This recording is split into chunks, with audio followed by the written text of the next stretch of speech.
പശ്ചിമേഷ്യൻ ആകാശത്ത് വീണ്ടും യുദ്ധത്തിന്റെ ഇരുണ്ട മേഘങ്ങൾ കനക്കുകയാണ്. എണ്ണക്കപ്പലുകൾ ലോക സമ്പദ് വ്യവസ്ഥയുടെ ശ്വാസകോശങ്ങളായി സഞ്ചരിക്കുന്ന ഹോർമൂസ് കടലിടുക്കിന് മുകളിൽ ഡ്രോണുകളുടെ നിഴൽ വീണ നിമിഷം മുതൽ വാഷിംഗ്ടണും ടെഹ്റാനും തമ്മിലുള്ള സംഘർഷം പുതിയൊരു ഘട്ടത്തിലേക്ക് കടന്നിരിക്കുകയാണ്. വെടിയൊച്ചകൾ മാത്രമല്ല, സാമ്പത്തിക വിപണികളെയും അന്തർദേശീയ നയതന്ത്രത്തെയും ഒരുപോലെ വിറപ്പിക്കുന്ന ഏറ്റുമുട്ടലാണ് ഇപ്പോൾ ലോകം കണ്ടുകൊണ്ടിരിക്കുന്നത്.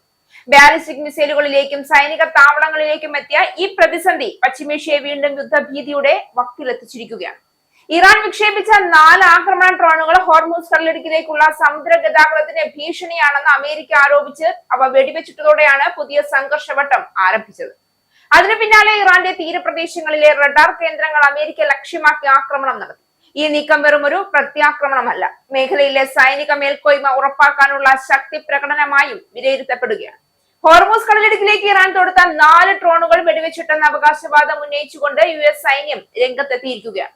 കൂടാതെ ഇറാനിലെ തീരദേശ നിരീക്ഷണ റഡാർ കേന്ദ്രങ്ങളിൽ ആക്രമണം നടത്തിയെന്നും സൈന്യം വെളിപ്പെടുത്തി.